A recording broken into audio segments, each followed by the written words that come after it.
किधर होगा मुसलमान? किसे वोट करेगा मुसलमान? सेकुलर दल ही अब तक पसंद, या हो रहा उससे मोह भंग? राहुल है पहली पसंद, या मोदी भी खींच रहे ध्यान? कहीं ममता तो कहीं लालू, या कहीं अखिलेश कहीं केजरीवाल, या अजमल वैसी के पास होगी कमाल? मुसलमान जो है ना, वो उसकी स्थिति मेंढक की स्थिति बनी हुई है कि कभी उछल करके इस टुकड़ी में चला जा रहा है, कभी इस टुकड़ी में जा रहा है। उसके के मुसलमानों ने अपना क्षेत्रीय लीडर आज तक किसी को नहीं बनाया। 1 मिनट में तेजस्वी के खिलाफ होते हैं, 1 मिनट में मोदी के खिलाफ होते हैं। साथियों सलाम, नमस्ते, सत श्री अकाल और जय भीम जोहार। साथियों, आपने सुन ही लिया कि इस चुनाव में दरअसल मुसलमान किधर होगा। मुसलमान की हालत दोस्तों एक गेंद की तरह है, जो चाहता है किक मार देता है। यही तो हालत है। हालांकि एक तरफा वोट जो है, एक मुश्त वोट जो है, कई वर्ग और जाति समुदाय के लोग देते हैं, लेकिन सवाल सिर्फ पूछा जाएगा तो सिर्फ मुसलमान से पूछा जाएगा कि भैया आप किधर जाओगे या आप किधर वोट दोगे। अब मुसलमान को दरअसल पूछता कौन है दोस्तों?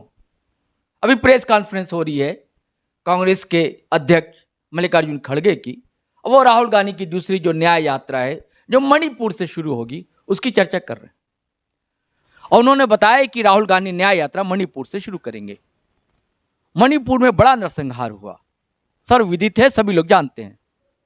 लेकिन मेवात में भी कम नहीं हुआ। राहुल गांधी मेवात नहीं गए, ना ही यह यात्रा मेवात से होकर गुजरेगी। सवाल तो पूछे जाने चाहिए ही। सभी को मुस्लिम वोट चाहिए, हर कोई, पूरी राजनीति जो है मुसलमान की तरफ है। कोई मुसलमानों को डराता है, कोई मुसलमान के नाम पर डराता है, दूसरे वर्ग का वोट ध्रुवीकृत करता है, पोलराइजेशन करता है। और ये चुनाव सर पर है, फिर सवाल पूछे जा रहे हैं कि दोस्तों मुसलमान का वोट किधर जाएगा। एक वक्त था कि कभी मुसलमानों के 55 सांसद हुआ करते थे, लेकिन अभी जो संसद चल रही है, जो लोकसभा है 2019 में जो गठित हुई, उसमें मात्र 27 सांसद मुस्लिम सांसद जीत कर आए। और इससे पहले तो उनकी संख्या और भी कम थी, 22 थी मात्र 2014 के लोकसभा चुनाव में, जबकि कभी 55 सांसद मुसलमान हुआ करते थे। आंकड़े तो यह बताते हैं कि देश भर में कम से कम 100 सांसद मुस्लिम हो सकते हैं, अगर ठीक से वोट हो और ईमानदारी से उसका चुनाव हो और परिणाम आए। लेकिन हैरानी है, हैरानी किस बात की? लेकिन अब कोई छूत अछूत वाली बात नहीं रही। और यह भी बात ध्यान देने की है दोस्तों कि मुसलमान तो एक तरफा वोट देता है किसी भी पक्ष में, लेकिन जब कहीं उसका उम्मीदवार होता है, दूसरे वर्ग समाज का वोट मुस्लिम उम्मीदवार के लिए शिफ्ट नहीं हो पाता। कई सवाल हैं, इन सवालों से हम मुठभेड़ करेंगे, और सिर्फ अकेले नहीं, इसके लिए हम आपको लेकर चलेंगे। मुस्लिम मामलों के जानकार हैं, एनालिस्ट हैं, पॉलिटिकल, दिल्ली बेस्ड हैं, मूलतः बिहार के रहने वाले हैं, टीएम ज़ियाउल हक। पिछले वीडियो में हमने आपको उनसे रूबरू करवाया था। तो सवाल यही है दोस्तों कि मुसलमान किधर जाएगा, या इधर होगा या उधर होगा। मैंने आपको बता दिया, एक डराता है, एक उसके नाम पर दूसरे वर्ग को डराता है। और यह भी मैंने कहा कि अब छूत अछूत की बात नहीं रही। एक बड़े आलिम है, बड़े संस्था के प्रमुख हैं, उन्होंने कहा था किसी भी पार्टी के विरोध में मुसलमानों को वोट नहीं करना चाहिए, उससे वो निशाने पर आता है। उन आलिम का भी मानना था और हमारा भी मानना है कि मुसलमानों को उसे वोट देना चाहिए जो प्रत्याशी ईमानदार हो, अच्छा हो, उन्हें लगता हो कि उनके फेवर का है, उनका कहना मानेगा, वो किसी भी दल का हो। अगर व्यवहार कुशल है, अखलाक पसंद है, ईमानदार है, सच्चा है, तो उसे मुसलमानों को वोट देना चाहिए। ये हमारी अपनी राय थी। और अब तो सारी सियासत ही मुसलमानों के इर्द गिर्द हो गई है।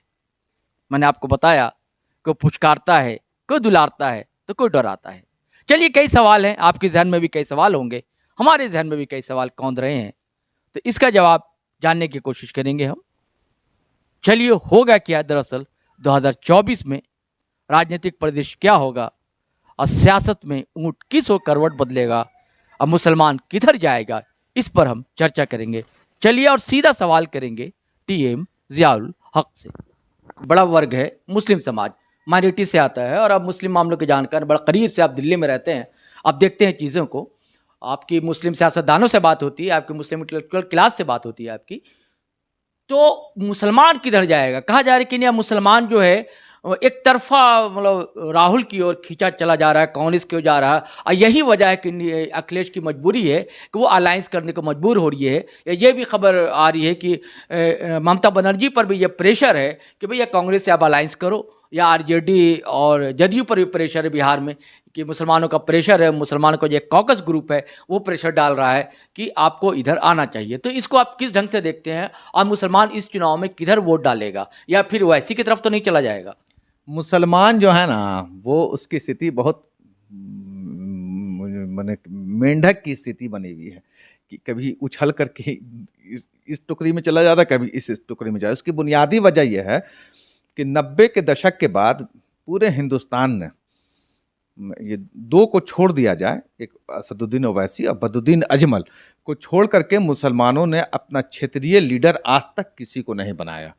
अच्छा, बनाने की बात नहीं है, वो जो लीडर भी थे, गुलाम सरवर जैसे बिहार में फरीद पासमानदा मुसलमानों के लीडर थे। वो पासमानदा समाज में तो बाद में लोगों ने कह दिया पासमानदा हैं वो, या डॉक्टर फरीदी साहब सॉरी माफ़ कीजिएगा, वो उत्तर प्रदेश में ये लोग अवाम की बात को उठाते थे। मसला जो होता था, मुस्लिम लीडर ज़रूर थे, इनकी लीडरशिप मजबूत थी, इनकी हिंदू भी बात इसलिए मानते थे कि अवामी मुद्दों को उठाते थे।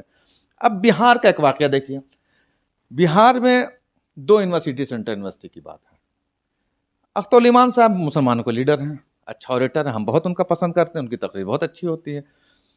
वो हमेशा अलीगढ़ मुस्लिम यूनिवर्सिटी बोलते हैं, कभी उन्होंने नालंदा सेंट्रल यूनिवर्सिटी की बात नहीं कही।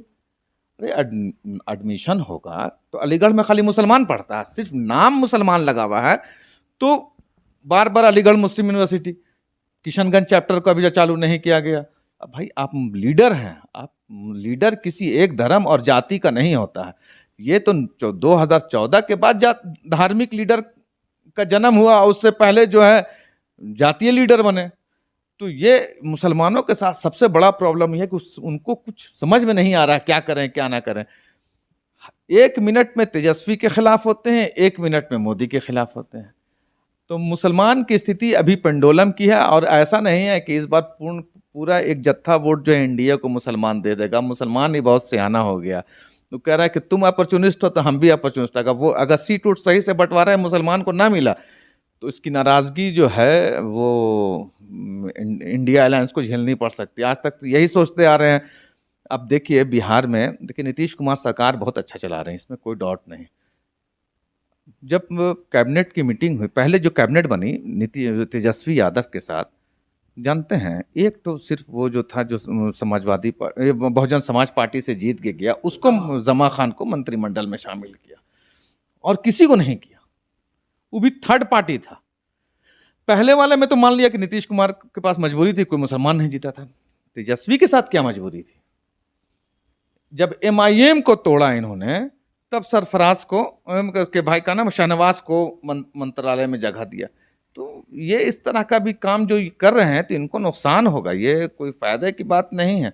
मुसलमान तो अंदर से सब समझ रहा है, मगर नीतीश कुमार को देख रहा है कि थोड़ा सा ये काम ठीक ठाक कर रहे हैं, शांति का माहौल। मुसलमानों का चाहिए शांति से रोजगार करे, धर्म उरम नहीं मिले उसको, मैंने उस पर लफड़ा में नहीं पड़े, रोजगार चाहता है करना, वो ठेला लगाता है या पंचर बनाता है या स्कूल में पढ़ता है या पढ़ाता है, उसी में वो खुश रहना चाहता है कि हम उसी में हम खुश रहें, मेरे को शांति से रोजगार करने दो, जो भी हम करें। जो कहता नहीं लोग पंचर बनाता, हम पंचर भी बना रहे हैं तो शांति से बनावे, या हम स्कूल में पढ़ भी रहे हैं तो हम शांति से पढ़ें, हमको धार्मिक उन्मूलन का शिकार मत बनाओ। आज जो स्कूल में भी जानते हैं बच्चे लोग के अंदर हिंदू और मुसलमान जो भरा जा रहा है, इसका नतीजा बहुत गड़बड़ होगा। हम ये इस पर गौर करने की ज़रूरत है, और ये भारत की संस्कृति के लिए ख़तरा है। ये जो भारत की जो साजिश संस्कृति कहलाती है, पूरी दुनिया में जो मशहूर है कि यहाँ हर धर्म जाति समाज के लोग रहते हैं, यहाँ की मिट्टी ऐसी है, ये है वो, अगर इस तरह का बात बढ़ती गई तो आने वाले समय में बहुत नुकसान होगा इस देश के लिए। और यहाँ सिर्फ मुसलमानों को नुकसान नहीं होगा, सबको उसका नुकसान भुगतना पड़ेगा। ऊपर अपर कास्ट जो हैं, जो ऊपर कारपोरेट घराने हैं, उनके लिए क्या है? अब शाहरुख खान के लिए कोई नुकसान थोड़े है, वो इंडिया में भी रहेगा या कहीं भी रहे कोई नुकसान नहीं। जो बिलो तबका है या वहाँ अनुपम खेर के लिए कोई थोड़े नुकसान है भाई, वो कुछ भी बोले, वो आज कल चला जाएगा ब्रिटेन की नागरिकता ले लेगा। नुकसान जो होगा वो नीचे क्लास के लोगों को होगा, जो गरीबी रेखा के नीचे जिंदगी गुजर बसर कर रहे हैं, उनके साथ क्या होगा इसको साथियों, जिया साहब से बातचीत हम आपको आगे सुनवाएंगे। इससे पहले एक आग्रह है, गुजारिश है। गुजारिश यही है दोस्तों कि GT road live independent media platform है, इसका सपोर्ट करें, इसका साथ दें। तो साथ कैसे दें या मदद कैसे करें दोस्तों? हमारा यूपीआई नंबर है 8083557257। आप इस पर गूगल पे, पेटीएम कर सकते हैं। अगर साथियों ये ना कर सकें तो हमारे यूट्यूब चैनल है जीटी रोड लाइव, उसे आप सब्सक्राइब करें, उसके वीडियो को शेयर करें, लाइक करें और कमेंट करना हरगिज़ ना भूलें। इसी नाम से हमारा जीटी रोड लाइव के नाम से हमारा फेसबुक पेज है, उसके वीडियो को आप शेयर करें, लाइक करें, कमेंट करें और हमारे पेज को फॉलो भी करें। चलिए अब जिया साहब से हो रही बातचीत को आगे बढ़ाते हैं। तो आपने दो बात कही जिया साहब। एक बात आपने कही कि मुसलमान जो है मेढक के जैसा है, वो कहाँ जाएगा कोई ठिकाना नहीं है। दूसरी तरफ आप कह रहे हैं कि बिल्कुल नफरत का बाजार है और इसमें मोहब्बत की दुकान खोलना बिल्कुल ज़रूरी है। तो आप ये फिर क्यों नहीं कहते कि मुस्लिम सोसाइटी को भी उनका ही साथ देना चाहिए, जो और कोई वर्ग है उनको उसका ही साथ देना चाहिए, जो मोहब्बत की बात करने वाले हैं, देश की साझा संस्कृति की बात करने वाले हैं? बिल्कुल उसी की बात हम तो कह रहे हैं, साझा संस्कृति की बात होनी चाहिए, हम इसके पक्षधर हैं।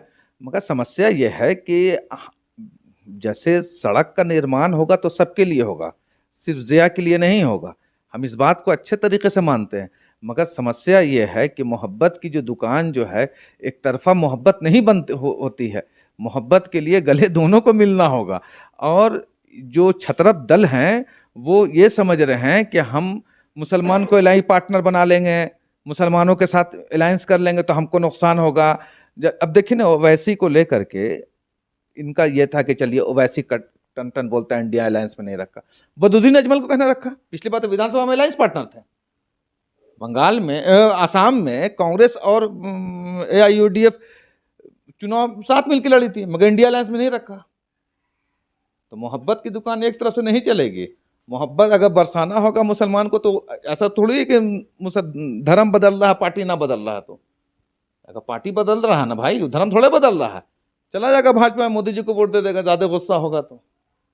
और आप अगर फेसबुक पर देख रहे हैं तो फॉलो कर लें हमारा पेज, और अगर आप यूट्यूब चैनल देख रहे हैं हमारा, सब्सक्राइब कर लें और बेल आइकन दबाना हरगिज़ ना भूलें। धन्यवाद, शुक्रिया।